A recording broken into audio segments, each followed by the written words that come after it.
സോളാറിനെ കുറിച്ച് അന്വേഷിക്കുന്നവർക്കൊക്കെ ഇൻഫർമേഷൻ ആയിട്ടുള്ള വീഡിയോസ് എപ്പോഴും വളരെ റെലവെന്റ് ആണ്. അപ്പൊ ഇന്ന് നമുക്ക് അതിനെ കുറിച്ചൊക്കെ പറഞ്ഞു തരാനായിട്ട് ജോ ഇൻഫ്രാ സൊല്യൂഷന്റെ ഓണർ ജോയൽ കൂടെ ഉണ്ട്.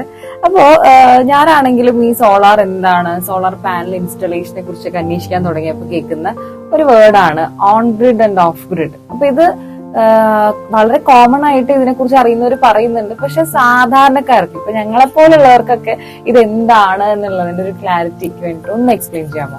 ഷുവർ ആയിട്ടും. നമ്മള് ഏറ്റവും കൂടുതൽ കേട്ടിട്ടുണ്ടായിരിക്കുക ഓൺ ഗ്രിഡ് ഓഫ് ഗ്രിഡ്. ഇതാണ് സോളാറിനെ കുറിച്ച് കേൾക്കുമ്പോൾ കേട്ടിട്ടുണ്ടായിരിക്കുക.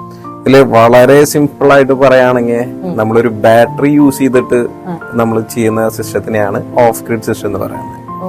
നമ്മൾ വിത്തൗട്ട് ബാറ്ററി ഇല്ലാതെ നമ്മൾ ചെയ്യുന്ന സിസ്റ്റത്തിനെയാണ് ഓൺ ഗ്രിഡ് സിസ്റ്റം എന്ന് പറയുന്നത്. മെയിൻ ഡിഫറൻസ് ഇത്രയാണ്. ഇതിൽ എന്താന്ന് വെച്ച് കഴിഞ്ഞാൽ നമുക്കിപ്പോ സബ്സിഡി കിട്ടുന്നത് ഓൺ ഗ്രിഡ് സിസ്റ്റത്തിലാണ്.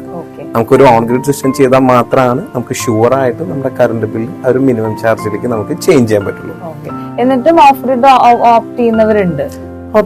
ഇപ്പൊ ചിലർ പറയാണ് എന്റെ വീട്ടിൽ കറണ്ട് പോകാൻ പാടില്ല. അങ്ങനെയുള്ള ആൾക്കാർക്ക് നമുക്ക് ഷുവർ ആയിട്ട് നമുക്ക് കൊടുക്കാൻ പറ്റുക ഓഫ് ഗ്രിഡ് സിസ്റ്റം ആണ്. നമുക്ക് ഇതിൽ എന്താന്ന് വെച്ചാൽ ഇതില് ഓൺ ഗ്രിഡ് സിസ്റ്റം എന്ന് പറയുമ്പോൾ ശരിക്കും ഒരു മെയിന്റനൻസ് ഫ്രീ ആണ്. നമുക്ക് എപ്പോഴും ഏറ്റവും കൂടുതൽ നമ്മൾ ചെയ്യേണ്ട കാര്യം പാനലിന്റെ ക്ലീനിങ് ആണ്. പാനൽ വാഷ് ചെയ്യാന്നുള്ളതാണ് ഇതിന് ഏറ്റവും കൂടുതൽ മെയിന്റനൻസ് ഫ്രീ. അതൊരു വീട്ടിലുള്ളവർക്ക് ചെയ്യാമോ? സിമ്പിൾ ആയിട്ട് ചെയ്യാവുന്നതാണ്. അത് ഏറ്റവും സിമ്പിൾ ആയിട്ട് ചെയ്യാൻ പറ്റാവുന്ന ഒരു കാര്യമാണ് നമ്മൾ പാനൽ ക്ലീനിങ് എന്നുള്ളത്.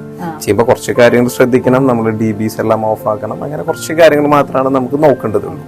അപ്പൊ അത് മെയിൻറ്റെയിൻ ചെയ്യേണ്ടത് എങ്ങനെയാന്നുള്ള കൃത്യമായിട്ട് ഇൻസ്ട്രക്ഷൻ എന്തായാലും നമ്മൾ കൊടുക്കും. നമ്മൾ ആഫ്റ്റർ ഇൻസ്റ്റാളേഷൻ കഴിഞ്ഞ് കഴിഞ്ഞാൽ നമ്മൾ കസ്റ്റമർക്ക് നമ്മൾ കാണിച്ചു കൊടുക്കും എങ്ങനെയാണ് നമ്മൾ. അപ്പൊ അതെങ്ങനെയാ, ഒരു ആഴ്ചയിലാണോ, അത് മാസത്തിലാണോ, അത് വർഷത്തിലാണോ, എങ്ങനെയാണ് ഇത്?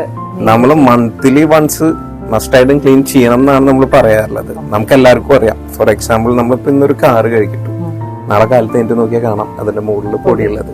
ഈ സെയിം കാര്യം തന്നെ നമ്മുടെ മുകളിലിരിക്കുന്ന സോളാർ പാനലിലും വരുന്നത്. ഈ സോളാർ പാനൽ എത്രയും എഫിഷ്യൻസിനെ ബാധിക്കുന്നുണ്ട്. ഇത് എത്രയും ക്ലീൻ ആയിരിക്കുന്നു അത്രയും നമുക്ക് പ്രൊഡക്ഷൻ ഔട്ട്പുട്ട് നമുക്ക് കിട്ടും.